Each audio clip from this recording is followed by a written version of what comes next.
Hello, and welcome to Dice Punks, a tabletop role-playing podcast where we focus on playing full campaigns in less well-known systems.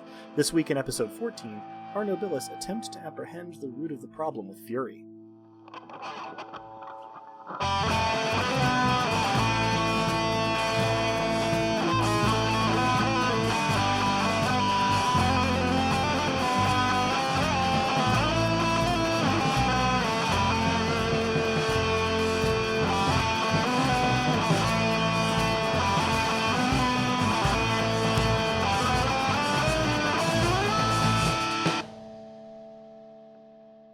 Hello and welcome. I'm Adam, your friendly neighborhood game master, and joining me are... Hi, I'm Drew, and I'll be playing Dosktir, Regent of Nothing and General Mess.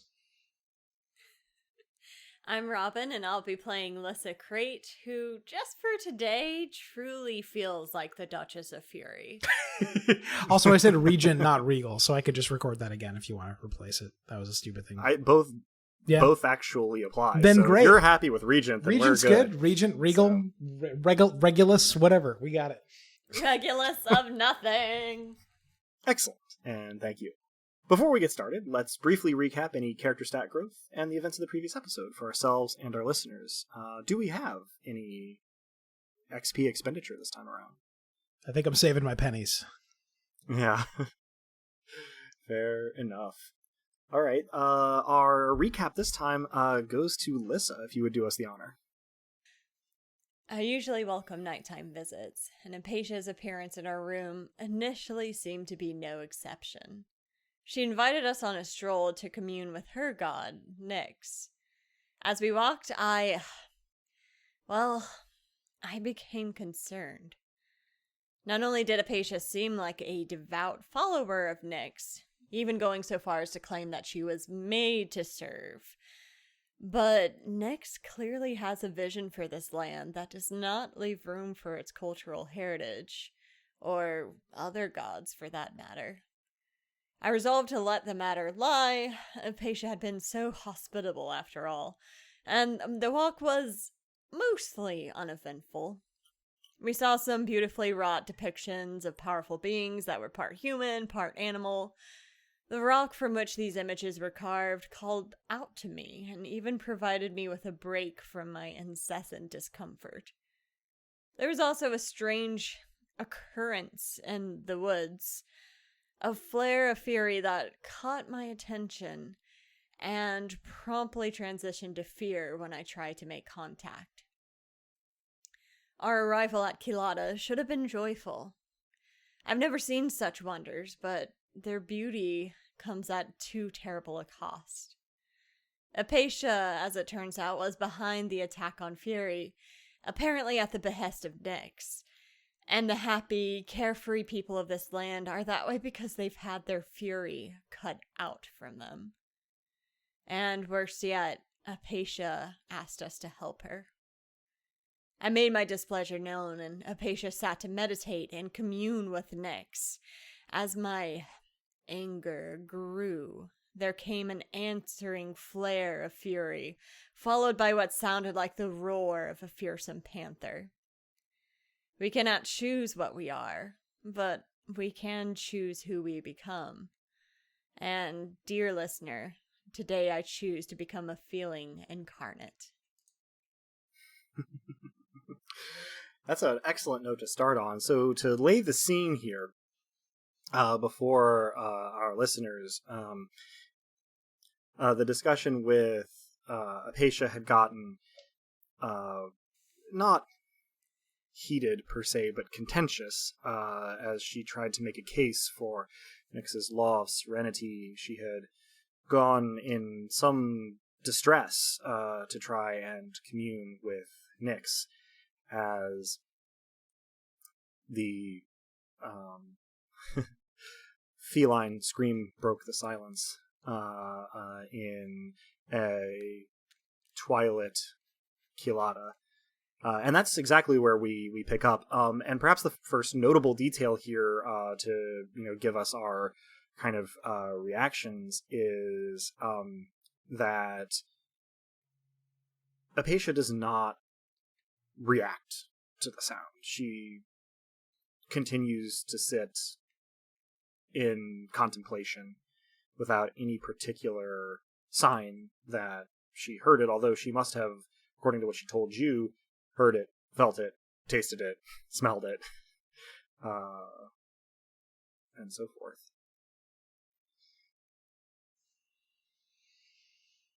Well, I'm gonna go in the direction of the sound. Yeah. Okay. Wait, can we tell what direction that is? Probably. It was probably quite distinct. Dusk, you're actually having trouble because it was a high-pitched, loud noise in a canyon entirely composed of mostly flat surfaces of rock. And so, kind of who knows. But, fortunately, you're here with Lissa, who can sense fury. And just like when whatever happened to Ivy happened up in the forest, there is an accompanying flare of fury, unlike the one that you passed on the way here, which was just a purely human rage. This is, almost just kind of like an eruption of the inchoate spirit stuff of fury, which was more along the lines of what you felt when Ivy berserked. Bared out. Yeah. Put on her bear shirt. Sure. Lissa leading the way, you hustle, presumably pretty quickly, towards the sound, which actually puts you against the flow of foot traffic, as those people who are still out and about are all hustling away from the sound. Fortunately, Lissa is big, and so while this does slow you down, it does not stymie you entirely, or even all that much comparatively. And Dusk, as long as you stay directly behind her, you can draft, as it were, in her slipstream. The sound and the fury was coming from what, if you are facing the entrance to Kilada, you're looking back towards the temple from the entrance, would have been the right-hand side of the canyon. Although precisely how far right is a little harder to tell. It is most of the way back toward the entrance from where you were, so you hustle. This does give you a moment, especially once you kind of break through the crowds coming the other way, to talk or strategize if you'd like, but otherwise, if not, we can just zoom right there. I probably mutter something about we have to stop her to Dusk. I probably take a moment longer than is seemly, and then agree we have to stop her. This would probably also be a good time to note that the two of you are not human entirely, but you have gone for well over 24 hours without meaningful rest, and you have probably walked a good, oh man, my mental geometry is not great, but a couple of dozen miles at least during that time. So you're feeling some wear and tear. There is a good possibility of me asking you for endurance rolls. If you try to get up to anything more physically demanding than this kind of brisk jog that you're doing towards this sound. And all at once, you have arrived, or rather, the Fury has arrived, because it's coming towards you as well in the last moment or two there. And sure enough, it is hard to miss the large, sort of sand-colored feline crouched on the roof of a nearby one-story building partway up the canyon wall. It is a little bit larger than the average Charaxan horse, and it doesn't have so much a mane as like a bristly ruff, and large claws, and it's not quite like a saber-tooth cat, but its teeth are very prominent. This was true of the bear that Ivy became as well. It had unusually large and prominent teeth that would seem really impractical for a natural organism to have. Otherwise, though, it mostly does resemble a hunting cat.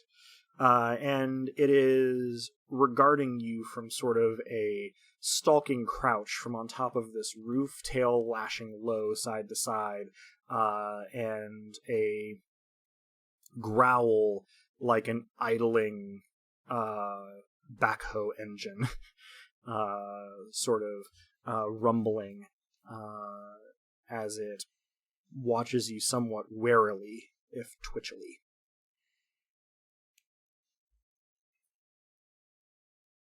I'm going to do a ghost miracle. Okay. And I'm going to kind of, once again, display my fury. But if I could make it appear in such a way that it takes on the form of the raging animals I've encountered so far. So there's, like, a bear, a cat, and also a snake for good measure. Okay. All with the noticeably long teeth, because I have definitely picked up on that. Yeah, so you sort of ghost miracle. They're almost visual illusions, but they're almost more like the after image in your eyes of a strong emotion. And they sort of ripple in the air in front of you, and the cat hisses in a way that sounds much more like a serious plumbing problem than a cat noise due to its size and ferocity. And sort of, hunkers down in its crouch and starts kind of, trying to survey all of the moving objects in its path. It seems on edge and alarmed by this. Dosk, are you taking any particular action? I was going to ask you to what degree it's paying attention to me. Has it regarded me in any way? Briefly. It is seeming to be in threat assessment mode. Sure. It is trying to keep its eyes on everything, and since you're not closest to it and you're not doing a lot of moving, it's paying relatively less attention to you, but, like, you're probably on its radar.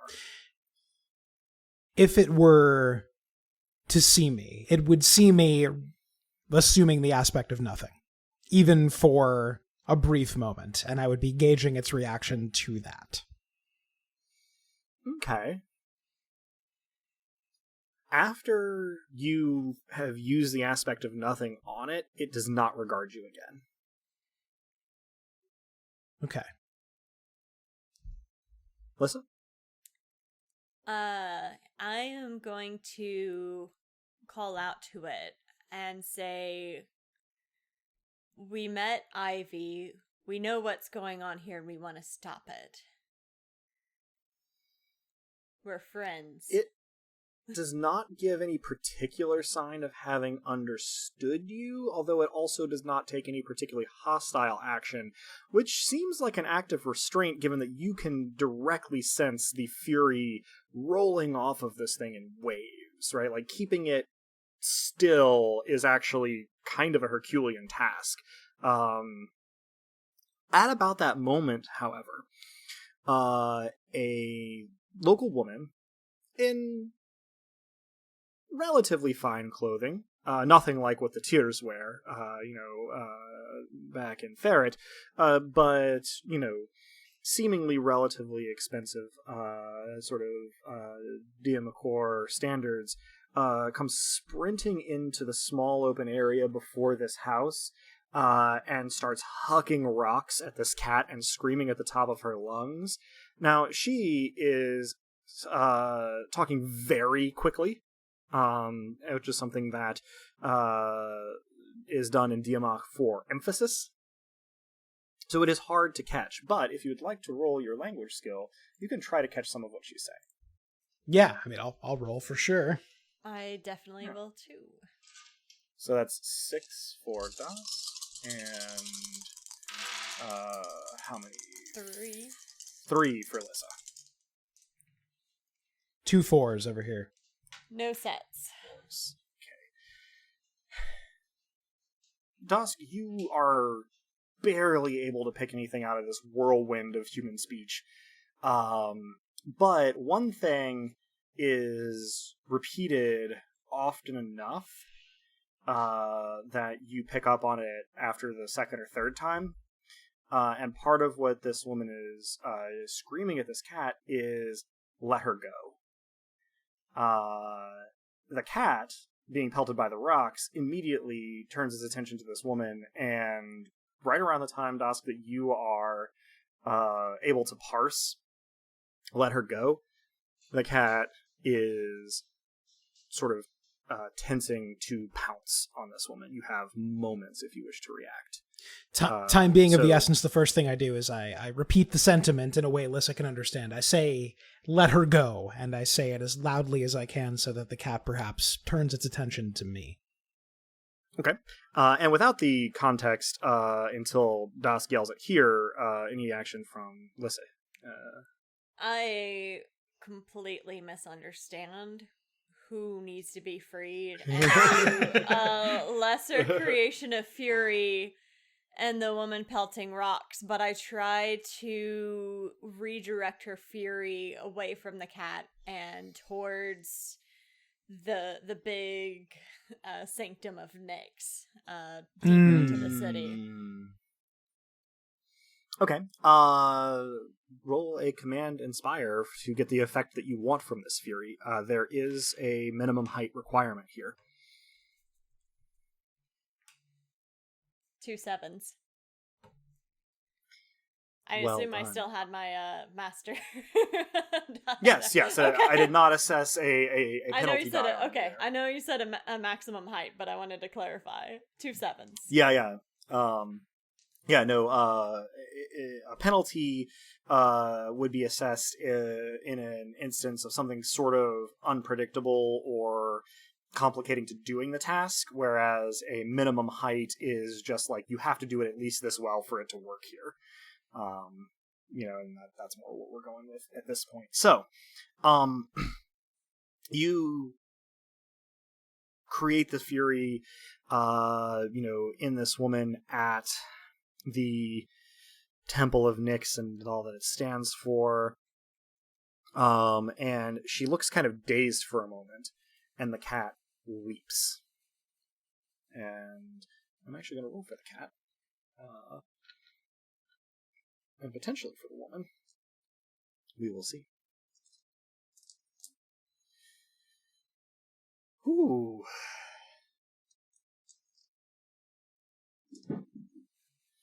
Okay, the cat leaps from the roof. And remember, this is a cat maybe just shy of a Clydesdale. It impacts the woman, paws on her shoulders, bearing her to the ground, and by the time it has her on the ground, her head is in its jaws. She has not stopped screaming appreciations at the cat, though.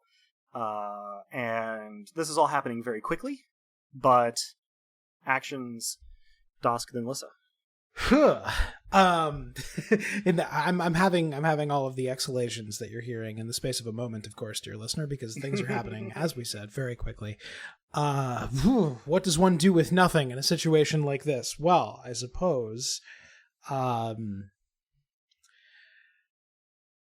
here's what I do. I perform a creation of nothing, so that the space in the cat's mouth, which does not contain jaws or anything dangerous, but is simply gaping maw, becomes larger. So the woman's head is not torn as asunder as it would be. It's simply in a space. Okay. You explode its jaw. I do. If that's what happens, then that's what happens. But simply, like the rules of Euclidean geometry, though Dusk might not have those terms, do not any longer apply to the inside of the cat's mouth. There is more nothing in there than there could or should be. Okay. So this is one of those things where my instincts as a GM are a little bit in tension with the intent of the miracle rules in Nobilis. Sure. So, what I think I would like you to do is roll. Boy, this is going to be. It's a snap thing, so roll sense plus scrutinize, which is going to be 4 dice. Okay. Is this me gauging how much nothing I need to create, or how much is already in there? This is you trying to instinctively place the nothing that you are creating to protect this woman. Okay. We got a pair of 6s. Okay. I have been playing Disco Elysium for the first time recently, so this is your visual calculus. Sure. Although it does not have the extremely droll voiceover to go with it. Oh, would that we could all sound like that guy. I mean, this would immediately be the #1 podcast on the internet if I could sound like that guy. I should look up that guy's name since I like his voice. I don't know his name either, but yes, he's great. Okay. Judging by the fact that this woman's head is clenched in jaws that contain an improbable number of teeth of improbable size, and is still screaming appreciations at this cat moments later, it seems to have kind of worked. Lissa. I am gonna do another lesser creation of fury, realizing that I miscalculated the situation, and try to inspire it into the cat, but once again directed away from the lady, any direction, just not at the lady. Okay. This would, I think, be another command inspire. And again, there is a minimum height. Pair of 8s. Yeah. Gotta love those master dice. Okay. The cat does almost immediately whip around to face in the direction of the back of the canyon where the temple is located. Does not let go of the woman first. Her stream of appreciations is not slackened, however. Dusk, your miracle appears to still be mostly protecting her. I imagine the appreciations being very resonant since she's shouting into a cavernous cat mouth. From the inside of this mouth. Yeah. Yeah. Well, and she has started to hammer her fists on the cat's head and kick at its collarbone. As she is kind of whipped around here. But there's precious little else that she can do for the moment. As the cat kind of reacts to this influx and redirection of fury from Lissa, you guys have time for one more action each if you want it. I'm gonna do a ghost miracle. Again, focusing on fury, but imagining that damage can only be done with a empty mouth, I guess. Actually, let me change that. I'm gonna say, okay. I'm gonna do a ghost miracle of fury, but just this urge to scream and rage. Because in order to scream, you kind of have to open your mouth wider. So we'll see if that works and try to inspire it. Yes. Okay. In this case, you will not have to roll because this is something the cat kind of wants to do anyway. Yeah.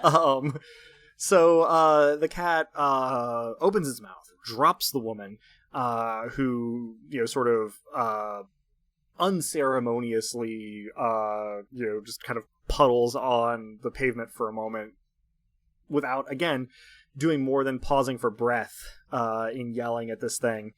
And the cat takes a deep breath and gives another one of these kind of blood-curdling yowls. Dusk, any action?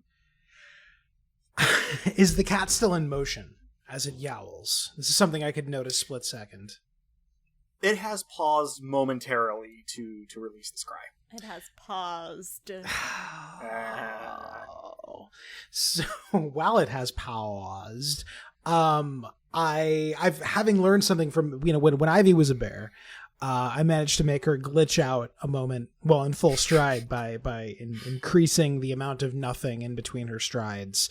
I create a chasm of nothing in between the cat and the woman, making it momentarily, if not impossible, certainly more difficult for the cat to come at the woman again. Okay. Let me note here. And yes, I am challenging you to explain what that would look like, or if it would look like anything to a casual observer. But Flying cats. I guess the question is, there are basically two ways that you could be envisioning this, and I'm trying to decide which one is going to end up happening with Dosk just kind of throwing this out there. Sure. Okay. Can I tell you, would it help if I told you what I pictured, and then you can tell me how valid it is or how successful I am at it? So what I'm picturing is I always want to know what you're picturing. If I'm picturing that if the cat were to lunge at the woman at this moment, like let's say there's 100 feet between her and the woman, it's probably less than that. The cat would essentially leap 1,000 feet and continue, like stay suspended, but be moving through space that is not there and be unable to reach its destination. This was something I was jotting down. This is the Jujutsu Kaisen superpower. You are not wrong. This is weaponized Xeno's paradox. Sure. Yes. Yes. So, a remarkably straight hairline crack appears in the sliver of pavement between the cat's paws and where the woman is laying on the ground. And the cat goes to run in the direction of the temple, which would take it over the woman, and it moves, and it covers ground, but it does not gain position. You are violating the laws of physics again, you naughty, naughty boy. But I did not strategically plan for you to be drinking beer when I said that, but I'm not sorry either. You shouldn't be sorry. You probably got a wonderful sound on the tape. This gives a moment's respite, during which, Lissa, you get that feeling like when you have a big sneeze coming on, only it's your soul that has it. And then there is another eruption of fury, and the woman on the ground in front of the cat, in a kind of sickening sort of display, not a Cronenbergian, John Carpenter's The Thing body horror transformation, but almost like the space around her has become a colorless kaleidoscope, and it is genuinely hard for your human brain to look at something that violates space this much.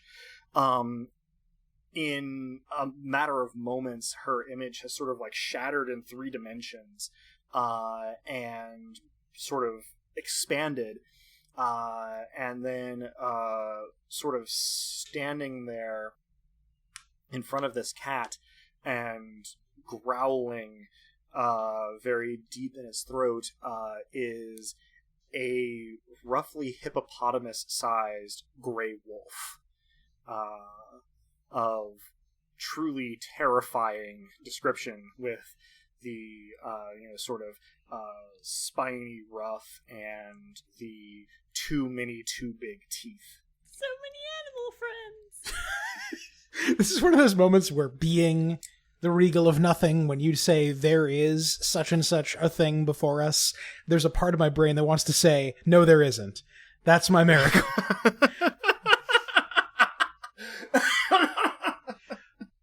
That said, it took me a moment to remember to lean away from the mic while I was laughing, so... Woof. Okay. That said. That being said. It's a woof. It's a woof. It's a woof. Another friend. It is shaped somewhat like a friend. They are both friend-shaped.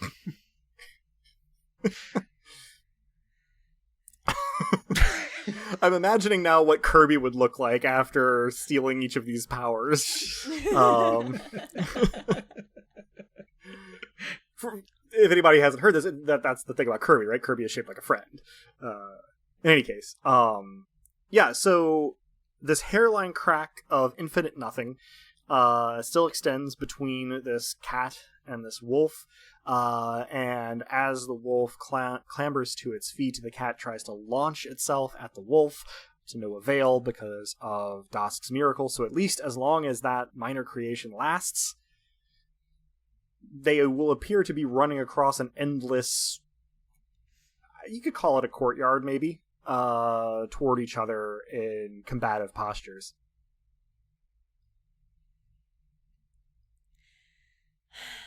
Why are they fighting each other? I don't have the foggiest. I can keep them from colliding, but I can't stop them from whatever it is they're feeling. And you shouldn't. Oh.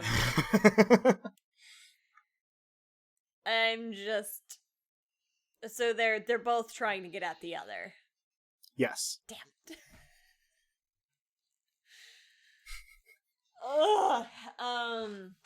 This is not what I'm gonna once again do a ghost miracle of fury of all the animals, but include the wolf and the like residual vision.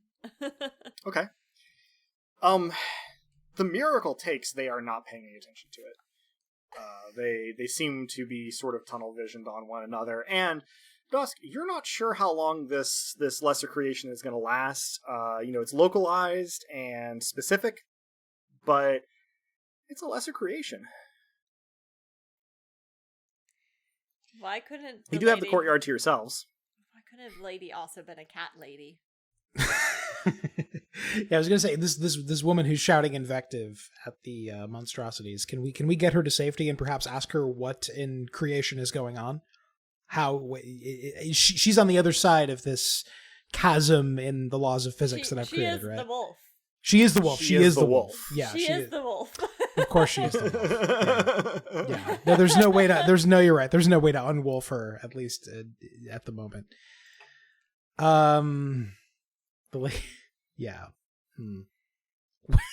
What do we do about this? Well, I have slowed time down while you consider, but it has not stopped. Sure. So deliberate if you will, but no, there is a cutoff. I'm just going to do another lesser creation of fury and direct the fury at the Temple of Nyx again. In both of them. You do feel the miracle take, but they are not affected by it. You channel some fury in that direction. But this is, this is what kind of nerd I am. If you are familiar with the scene in Avatar: The Last Airbender where Avatar Roku dies, you are trying to fight a volcano. And you're having an effect, but you are not stopping the destruction. The despairing, possibly neurotic thought that I have as Dosk is anyone not an animal monstrosity? And I think that becomes a major divination of nothing where I feel out to see, is this just happening here or is this happening everywhere? So by here, you mean in front of you or in this valley? Like, what are the parameters of your question? I mean in front of me. I mean, is this a local phenomenon to near where Apatia was meditating, or is the entire valley going bestial? Okay. So this is another one of those things where your miracle gets you information, but specifically information on right. On absence. The question would be where isn't there a beast person? What I would like from you is a knowledge plus lore roll of 7 dice.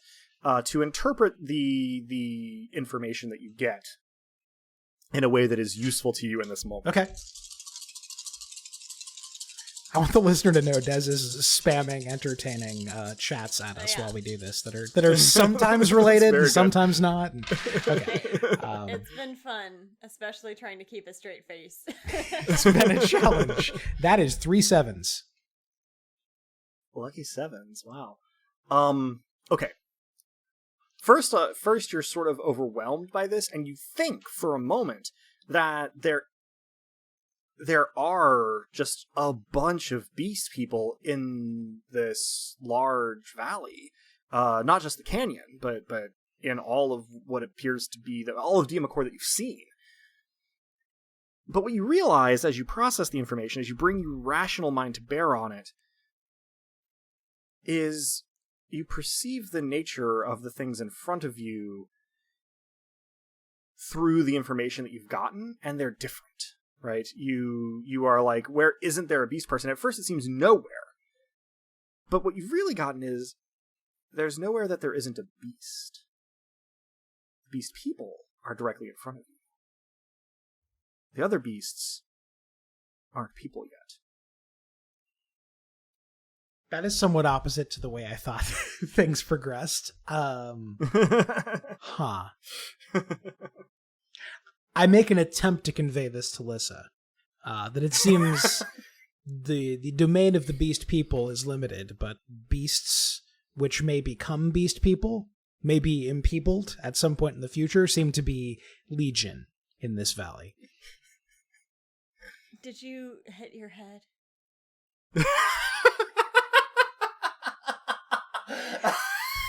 If I did, then it was so hard I don't remember. I'm just telling you everything I know. What is happening?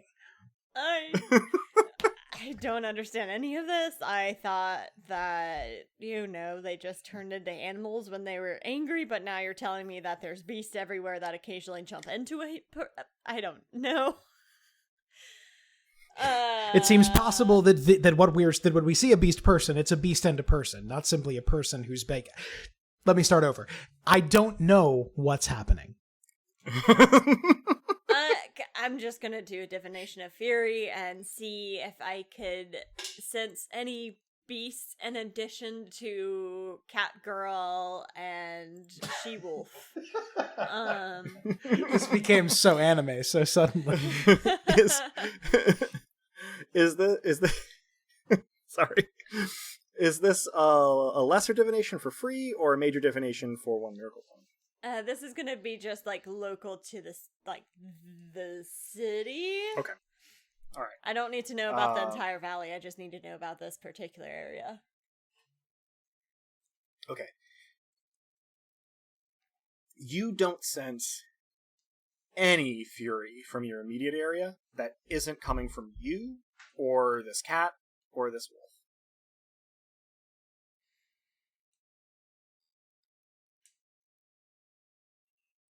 So it seems to me that we need to get them to de-beastify and then have a conversation with them, maybe a drink, figure out what the hell is going on with our very limited grasp on this language. It's gonna hurt.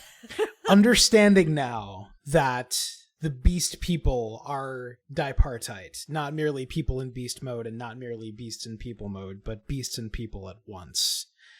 I perform a creation of nothing on both the cat girl, as the DM has officially designated her, and the she-wolf. No, that was all Alyssa. Like I said, the officially named by the DM, cat girl, and the she-wolf. I attempt to replace the catness and the wolfness of the cat girl and the she-wolf with nothing. The catness? Ooh. Yes. The Catra and the Wolfra? The Catra, if you will. I try to decatra the cat. Wait. Suddenly I have no control over this at all. I wish I had a squirt bottle, because it's only now occurring to me that going there in a Catra and being that's probably the best way to do it. Yeah. Just negative reinforcement. Yeah. We need a squirt bottle and a big bone. So in the absence of a squirt bottle and a big bone, what I do is try to remove the cat from the cat person and the wolf from the wolf person. Here's a question. Yeah. Are you using a lesser creation or a major creation, and are you adding penetration to it? It's a very good point. We don't so far have any real way to know whether we're dealing with an Octoritas. Is that right? You do. It's been a minute, but Ivy, that's when right, she was a bear, had an Octoritas. That is correct. It was very weak. It was. So let's see. So a major creation would be at level 7. And then I would need to add penetration. Which would be 2 miracle points for you, plus penetration. And I am tapped out of domain miracle points, so I'd be doing some right of the last trump stuff. This would come at high cost. Mm-hmm. That said, it's probably important. I will point out, and this is the sort of help that I give because I am a merciful and generous GM, that at your current level, you could do a lesser creation with 1 point of penetration without spending any miracle points, and then if that didn't work, you could try to upgrade it, having only lost some time. Hail to thee, O merciful, beneficent Hollyhock God. Let's try that. Hollyhock God, I'll be praised. Blessed be his dice. I wish. My dice are in no way blessed. They are always terrible. I tell the story sometimes. I played Warhammer 40k for a few years in junior high and high school, and that's a game in which you are rolling dozens of 6-sided dice at a time. I have rolled 36 6-sided dice and gotten nothing above a 5, and only 2 of those. Is there a way I could take you to Vegas but short you somehow? Pay for my plane ticket, and I don't know. Yeah, we'll figure it out. Figure out the probabilities of it. But in any case, you try the lesser creation with 1 level of penetration, and the penetration does get through. The lesser creation of nothing is not quite enough to immediately snap them back. But you feel that you could kind of keep this up and overtake the rate of fury with this nothing. Just doing it for a couple of seconds, though, is taking absolutely all of your attention. Like, you genuinely are not aware of your surroundings right now. So, up to you whether or not you want to stay in that place. Would I be able to mumble something to Lissa while basically staying in the state? Would I have to snap out of it and then snap back in for a moment? Just so she knows what I'm up to? Yeah, you would kind of have to disengage and be like, okay, here's what's going on, and then go back. I snap out, probably not as long as I need to, and say something along the lines of, I think I can and nothing them. And then I snap back in and continue to spam nothing at their bestial nature. Okay. When you snap back out, you notice that the barrier that you had put between them has faded. And so they are currently attacking one another. Fortunately, they're both big monster animals and tough as nails, and so you snap back in and you start this process. Lissa, anything in particular you're getting up to at this point? Dusk seems like he's doing something, and that something is requiring all of his attention, so I'm just gonna make sure that the big beast battle royale doesn't roll in his direction. And I mean, it kind of does, but you are prepared for it, and they're not paying a lot of attention to you, so you can kind of like, just kind of scoot him a little bit out of the way, and, you don't have any real problems manhandling Dusk. The image I had was she picked me up by the head and just moved me. Like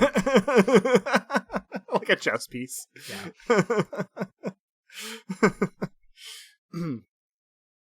So after an interval, where both animals have ended up kind of, bloodied but not seemingly seriously injured, they suddenly just kind of like, there's an almost audible pop as the air rushes back into the space where these animal bodies used to be. And then crumpling to the ground are the woman who was yelling at the cat, and where the cat was, a girl of about 6 years old, who is wearing sort of like a slightly mud-stained set of leather long sleeve and long pant clothes, and has kind of they're both unconscious currently. Dusk, you sort of snap out of it and you feel a lot worse for wear. The whatever Apatia did for you guys to get your fatigue to leave you alone for a while is definitively over now. We need to get these two someplace safe until they wake up. I'm already picking up the little girl, kind of like hoisting her on my hip, and then once I have her kind of secure, I'm also trying to like fireman carry the other lady. I am making a show of helping in some way, but I'm keenly aware that I'm not actually any help with the physical. What do I need to roll aspect. for that? I saw you looking through my stats there. Yeah. So at this point, that would probably be vigor at some point, but at this point it's endurance because you are running on empty. So that's going to be 5 dice. A pair of 4s. That'll do it. You managed to get them both up, and you feel kind of like you spent the night getting run over by trucks, but you have them both up, and you set your jaw,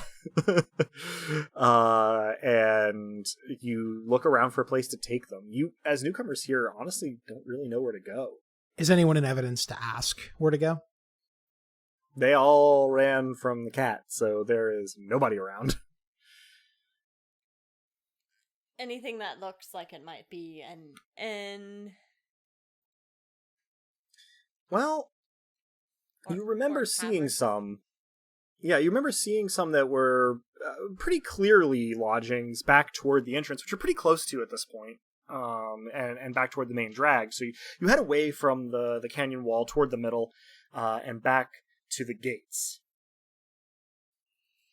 And sure enough, you actually come upon a crowd, kind of lurking, as it were, in the sort of main thoroughfare, all kind of like looking to see what's happening, especially now that it's been quiet for a few minutes. And as the two of you, with Lissa's burden of this woman and this child, sort of come into sight, people start gasping and muttering, to each other. And Diamach, as you head to the building that is most clearly some kind of inn or tavern, and you Tosk opens the door for Lissa, who has to kind of like duck in a little bit, and there is an elderly fellow with a extremely clean, extremely starched white apron on, sort of standing and leaning against the bar and kind of looking out the windows. And when you come in, he sort of straightens up and rattles off something in Diamach. If anybody wants to try to roll to understand him. Yeah, I mean, I'll roll. Yeah. Yeah, I'm also rolling. That would be 6 and I believe 3. Pair of 4s. Nice. We've got a pair of 6s. No, excuse me. One of those is a 9. Why do I do this? I am not a smart man. Pair of 5s, actually. I'm not a smart man, but I know what love is what I'm saying. Genuinely tricky to tell sometimes. Lissa, he stands upright when you come in and looks at you and says, "What are you?" And then pauses and says, "Oh no, it was them?" And then gestures to you and says, "Hurry!" And bustles toward the stairs. He's old enough that it is surprising how spryly he moves. But he is leading you up to the rooms, where he shouts something that you can't parse right away, but turns out to be names. And 2 young women that, looking at them, you think it's probably a pretty good guess that they're his granddaughters, sort of appear and help him get both the woman and the child into beds in a room. And the granddaughters sort of fetch pitchers of water and cloths and start kind of cleaning them up, because they are still bleeding where their wounds were when they were beastified. So they seem to be in relatively good hands now. At which point the older man turns to the 2 of you, primarily to Lissa since you were the one carrying them, and asks, "What happened?" In my best effort to speak the language, I will try to say they turned into wolf and giant cat. And I probably don't get the words right because I don't think wolf would have come up, so I probably would say dog instead. You manage to, but using a mixture of words and gesture, convey the idea. Inelegantly, perhaps, but communication happened. And then I say, we want to help, but don't understand what's going on. The man nods in a sort of resigned way and motions you down to the common room, and heads behind the bar, puts 2 extremely fine crystal glasses on the counter, and pours a wine so dark it is almost black into both. A fairly prodigious amount, given that this seems to be a sort of special occasion, and sort of leans on the counter, gesturing at you to take the glasses, and says, "In short, we don't know."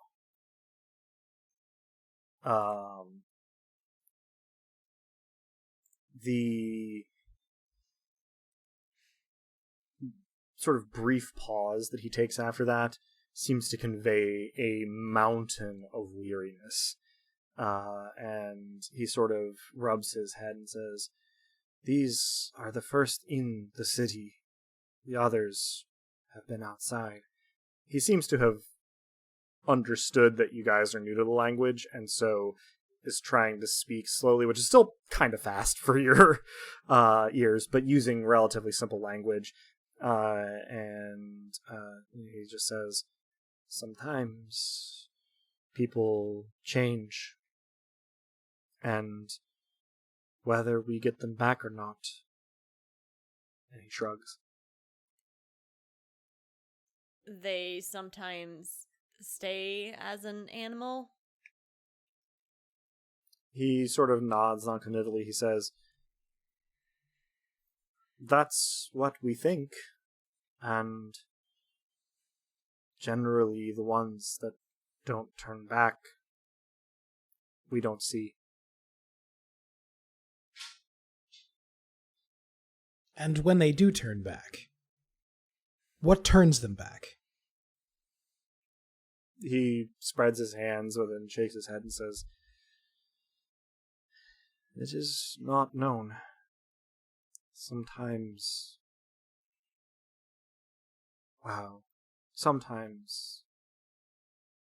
people say they see Mistress Apatia.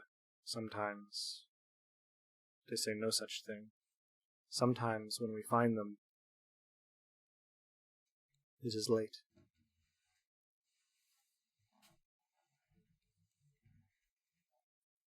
Late how? He sort of squeezes his eyes shut and says, "They are dead." Although you've never actually heard the word "dead" before in Diamakor, in Diamok, you can tell that's what he means from the context and his tone. In my best Diamok, which is probably quite bad, I say, "And when they do come back, do they stay back better?" His eyes widen a little bit and he says, "Yes, do you think they could change again?"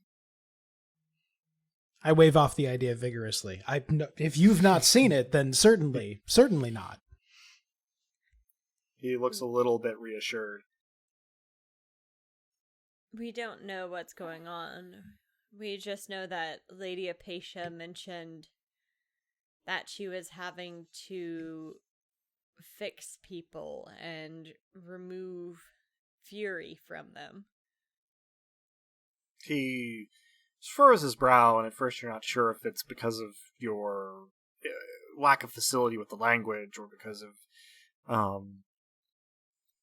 his sort of unfamiliarity with the idea, he sort of shakes his head slowly and says, "You are new to Diamach and are speaking, but Mother Nyx, Mistress Apatia, they are peacemakers. He sort of leans back a little bit and gazes kind of between your shoulders and over them and says, I am old. I remember the tail end of the time before. It was chaotic, frightening. Kilada would not have become the city it is now. It is better. And he sort of shrugs a little bit and says, and it is a law, like any other, really. A law? Against feuding. For any reason. He nods. He says, there are courts now. Informal in the villages. This is starting to strain your ability to kind of follow him, but context is helping, especially in your conversation with Apatia earlier. He says, and uses gesture to help. They travel, hear cases, suits. People accept their rulings. The step that some disliked was the disavowal. You know of it? The disavowal? Disavowing. He nods. What? He says, most were happy to see the end of the fighting. Everyone, when I was a boy, had someone who they had lost to a revenge killing, to a feud, to a raid. But it was another thing to declare the ancestors not to be revered. He sort of struggles to express that last idea to you. To stop maintaining their monuments and to push off, he gestures, and then repeats the word for disavowal, their legacy. To say, this never was right. And he kind of nods, as though that is the best that he can say it in the language that he thinks you'll follow. We are like Apatia, but... His eyebrows climb almost to his hairline. But not for Nyx. You sense, in a slight twitch of his face, a bare hint of reproach for using Nyx's name without the title. But he doesn't say anything. He says, not for Mother Nyx. And he sort of scratches his head. For who? I look at Dosk. He's better at this language than I am. It's true. Running through Dosk's eyes is the question for the best gender-neutral way to describe Mott as a parent but not a parent, a god but not the only god, an authority but not the supreme authority. And finally, I settle on simply Mott, the Obsidian One. You struggle through it. I'm sure I don't know the word obsidian, so I probably say Mott, the dark stone parent. he he tracks you as well as you could hope, and he sort of tilts his head from side to side and says, "It makes sense, a kind, for there to be others like Mother Nyx and other places. Always she has been the one who looks after Dia McCor." He nods with a little more confidence and he says, "You have truly come a long way." And have you guys been drinking your beverages? I most definitely have. Oh yeah. I thanked him when he poured it and started gamely sipping it. He tops you off wherever you are. He fills you back up to where you were at this point. What does it taste like? It tastes like delicious dirt. And no, I will not elaborate on that. No, I wasn't. I mean, I said delicious dirt. I almost made a kissy noise to indicate chef's kiss, but I didn't want it to just sound like a kissy noise. So that's fair enough. Yeah. But he sort of looks off to one side and sighs and says, "There were travelers," and he gestures to give the meaning to his further phrase, which you take to mean "from inland." When I was young. They haven't come in some time, since well before Mistress Apatia arrived. But no one from your direction, I don't think, or at least not that I knew of when I was a boy. He sort of takes on a considering look and says, "What has brought you?" We had no choice but to come. His family trades. He sort of parses for a moment and, "Oh!" And he looks very interested all of a sudden and points at the glasses and says, "My specialty." These are lovely. Truly. The closest word I know in Diamach for exquisite or sumptuous I come up with, and that's probably, what is it? It's probably more like the word for a pleasant spring day. something. It's wrong, but it's vivid. I was going to say that you probably end up with comfy. Yeah, there we go. This is extremely comfy. He nods, understanding your limitations in his language, and he sort of looks and says, "I have 3," and there's a word there, but he's gesturing to like a cask when he says it, so you think that's probably what he means. That I could send with you if you have a way to carry them. If you have goods, this is the place for them. But he sort of waves his hand. He says, "It can be hard to tell, but I think it's getting on to evening. Do you need dinner?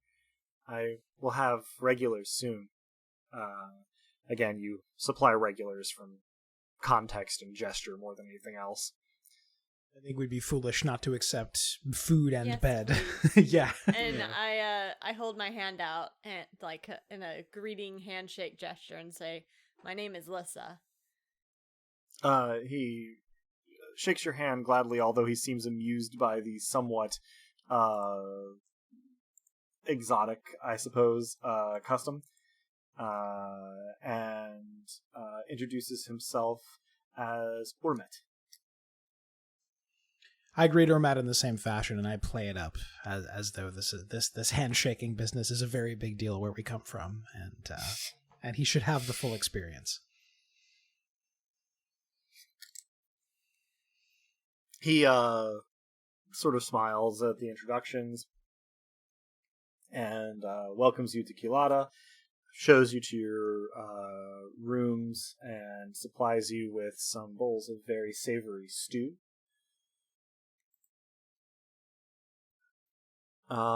if there is anything in particular you would like to do or get up to before you drop into unconsciousness with the force of 1,000 bricks. Can I check on the two, the cat girl and she-wolf and make sure that they're doing okay? Certainly. They are still out, but they are being tended diligently by Ormet's presumed granddaughters. They seem to want for nothing and have been made comfortable, so not too much to report.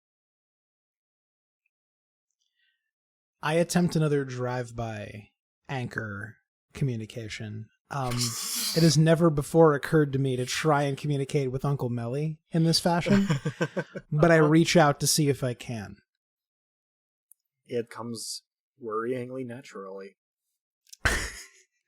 I am stunned only for a moment at what's happening, and then I describe, of course with his mouth, the drink that we just had, the wonders of the city. I describe clockwork as best I can, and perhaps even make his mouth make a tick-tock sound. And I indicate, only after doing all this, that this is Dosk speaking.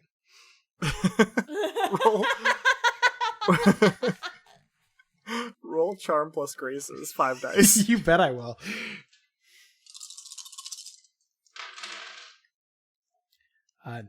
2 1s. So you end on, oh, this is Dosk speaking, and there is about a half second of dead, still silence, during which you take in the fact that Uncle Melly is currently seated at the head of a banquet table with many of the heads of trade in Therit staring slack-jawed and open-mouthed at him, and he mutters, almost inaudibly through clenched teeth, the Taraxan equivalent of, "What the fuck, nephew?" And then smiles reassuringly. It's uncanny because you can feel his face, your face, smiling, and see his field of vision move as he nods, reassuringly at everybody down the table. And sort of, raises his glass in, sort of a salutary manner, and then sits back down. I yeet back into myself.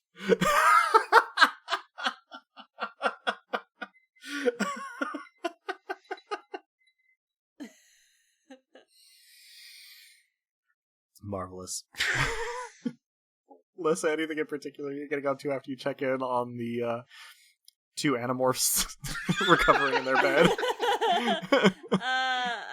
I'm also probably going to pay Varric a visit. However, I'm going to do a slight nudge before I actually show up, just in case he's indecent or drunk off his mind. We can nudge. You're not telling me this, but this none of this not only has not occurred to Dosk, it has not occurred to Drew either. I'm attempting to nudge. Whether Okay, or not fair that's enough. A possibility. Yeah. So what the nudge looks like is basically that you slide partway into his awareness, but you're not using his senses yet. And you basically say in his mind something like, "Are you decent?" And you hear him say aloud, "This is a girl. Is that you?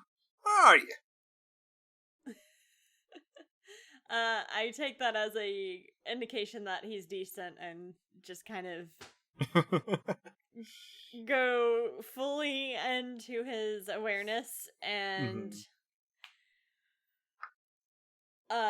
what do I see? I don't respond immediately. I'm gonna check around. He is in his quarters. He is caring for some of his smithing tools and equipment. Specifically, he is treating some leather gloves to keep them from cracking, and otherwise has a tankard, mostly empty of ale, but he feels relatively clear-headed. You don't have any of the telltale signs in your perception through his eyes, through his body, of overt drunkenness. He seems to be having kind of a quiet evening in this regard.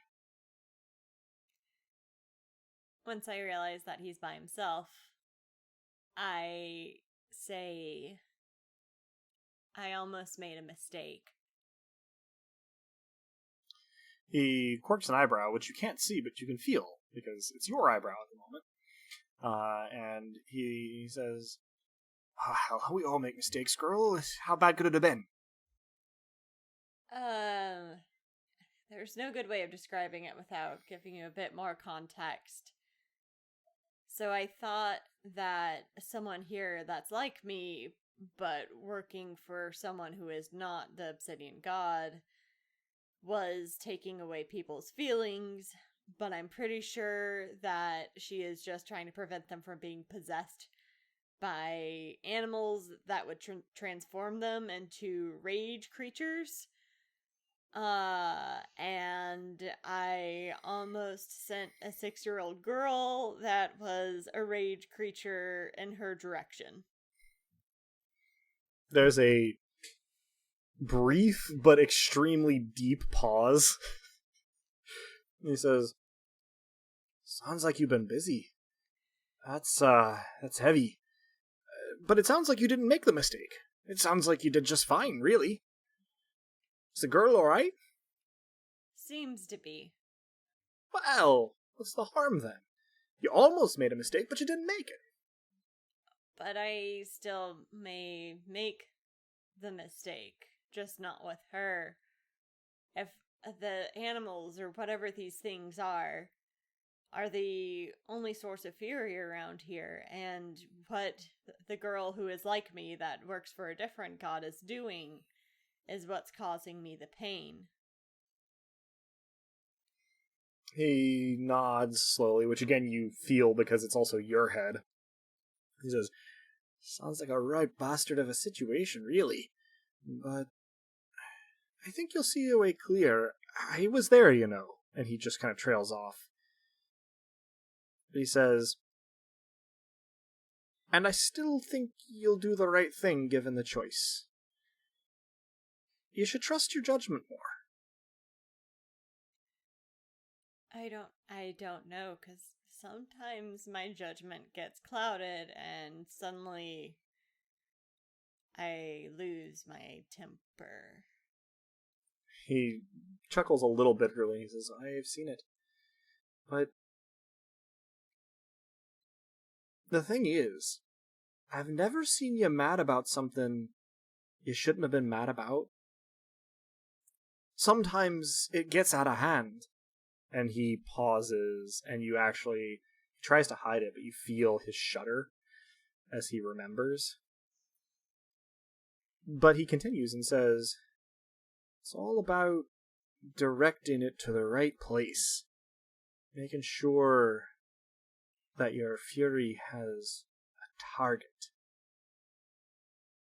I don't think you'd be you without getting angry at things that deserve it. I mean, I remember why you came to me, but it just means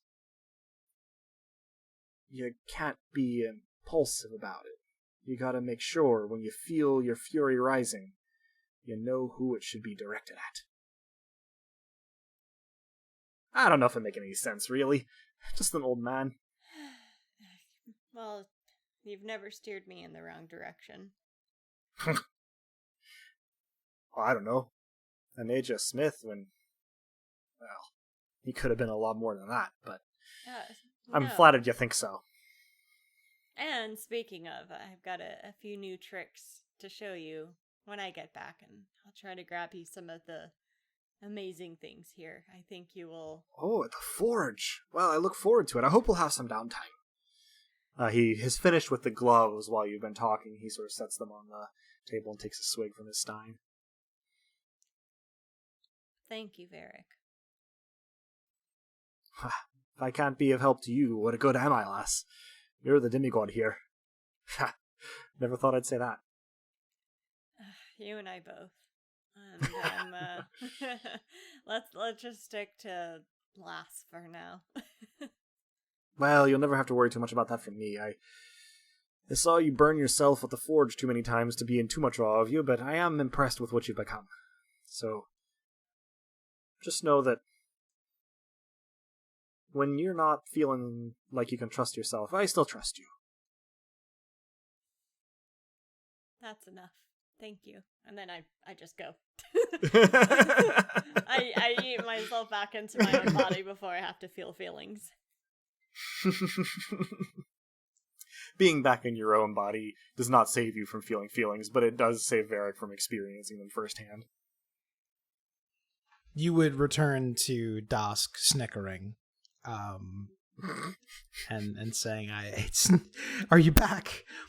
It's never been with so little effort that I've ruined a banquet." Oh, I've got to hear about this. Presumably, you tell a couple of amusing anecdotes as the two of you very quickly drift off to sleep. It's actually relatively early in the night by the time you fall asleep, but you really need to sleep. And the next morning, you are awakened. Dosk, you are awakened by Lissa sitting up sharply in bed. Lissa, you are sitting up sharply in bed because someone has poked you in the face. And this has alarmed you. You jerk around to see who it was, and it's the 6-year-old girl who was a monster cat the other day, standing by your bed, having her finger just kind of like slowly withdrawing, as though she's realizing that maybe she shouldn't have done that. She looks a little bit nervous as you sort of stop hyperventilating and focus on her. Once I realize it's her, I smile at her and say, "Hi, how are you doing? I'm Lissa." That is all pretty easy. I'm not going to make you roll for it. You can get that much out just fine. And she speaks barely intelligibly, in the way that children are kind of hard to understand unless you spend a lot of time around a single one and get their mannerisms down. But she introduces herself as Imbi. And then looks around real quick and holds out her arm, locked at the elbow with her fingers splayed, towards you. I take her hand? Yeah, she sort of smiles a little nervously and then wags her hand from side to side real fast and then pulls it back. I do the same thing, just like it's the most normal thing in the world. From across the room, I say, "Dosk," and waggle my hand in her general direction. She sort of like gives you a very shy wave, and you realize that you probably look at least as intimidating as Lissa because you have just slept on your hair, and it is very unruly. It is lighter outside than it was, but even what appears to be mid-morning in Kilada does not appear to be amazingly bright. And Imbi starts to speak very rapidly and not amazingly loudly, and with sort of a sort of soft articulation due to her age. So you only catch a few words, but you gather that she is telling you what Ramnet told her about the two of you when she woke up. And there is a mumbled thank you in there, and then while she is still rattling off the last couple of words, she turns around very quickly and runs out of the room, seeming to be a little shy and self-conscious. A moment later, the woman who was the wolf comes in and makes a hand gesture that you find kind of inscrutable at first, but in context seems to be maybe some kind of equivalent in Diamacor to like a bow. and she speaks very slowly for one of the locals, which means that she's speaking at approximately the rate a Taraxan would speak to a stranger. And thanks you very formally. She introduces herself as Onela, and thanks you for saving her and her daughter. And then makes the gesture again and withdraws. Adorable. A relief. I want to adopt them both. I was already relieved that they'd not torn each other apart, but knowing the familial connection, I'm glad things worked out. Me too. In an appropriate interval, the two of you rise, wash in a basin, get some breakfast. Anything in particular you would like to do with your mid-morning to midday? Aside from trying to clean myself up and make sure I don't look like someone who has wandered in the wilderness for several hours straight prior to breaking up a fight with giant animals, like the usual. Yeah. None of that should be in evidence, yeah. Good news. Urmet is not running a seaside inn, and so does have heated baths that you are able to use. While you are bathing, there are several bathing rooms, so you are both able to go at once. Urmet has sort of run his establishment this morning out of consideration for the two of you. You're sort of the heroes of the hour, as far as he's concerned. So you get priority for bathing. While you are bathing, it's very pleasant. You are so glad to be clean. But then, all at once, at a moment, in addition to feeling the steamy warmth of the water and smelling the fragrances that they've sort of put in it, unfamiliar herbs, you can also see the fragrances and taste the water and smell the light in the room. It appears, and you can only infer, you have gained the direct attention of Mother Nyx. And that's where we'll end our session for today. Woo! Woo indeed. So that concludes this session of Dice Punks. Thanks for joining us. I hope our players and listeners enjoyed it as much as I did, and that you'll all join us again next time. If you're hearing us now, then you probably know where to listen to this, but we can be found almost any place one can listen to podcasts, as well as on the wider web at dicepunks.com and on Twitter as @dicepunks. With that, I think we're ready to say farewell. Say goodbye to the kind folks at home, players. Thank you for listening, and dear Mott, I can hear my hair.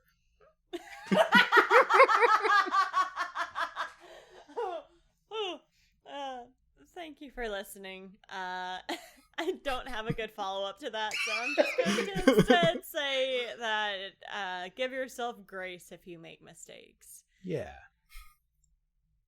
Good advice. Just genuinely good advice. And as the poet once said, the wound is where the light comes in.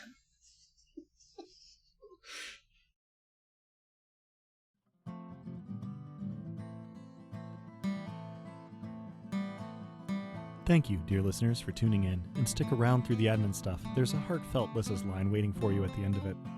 The songs in this episode, theme of the Dice Punks and its acoustic version, were written and recorded by the Regal of Nothing himself, Drew. Cover art is by Joanne, illustrious spookmistress of our recent Halloween one-shot. Site design and graphics for DicePunks.com are by Robin, player behind Lissa, the irrepressible Duchess of Fury. Rain and the one-roll engine it runs on were created by Greg Stolze, whose work can be found in, well, a frankly astonishing number of cool places, but I'll point you toward gregstolze.com. Nobilis was created by Jenna Caterin Moran and can be found alongside much of her other really intriguing work both in and outside of tabletop role-playing at afaransunlessland.wordpress.com. Links to both systems and authors can be found on the Punk Grimoire section of our website, dicepunks.com. Thank you so much for listening. If you liked what you heard, well, that's reward enough on its own, really, but if you're so inclined, you can help us out by rating and reviewing us wherever you listen to us, telling your friends who you think would like us to give us a listen, and even by heading over to our Patreon at patreon.com/dicepunks. We have fun rewards available to backers, including a patron-only Discord and access to the Dice Peaks after show for episodes 1 and following. Regardless, we hope you'll tune in again, and until then, remember, subtlety is for cowards.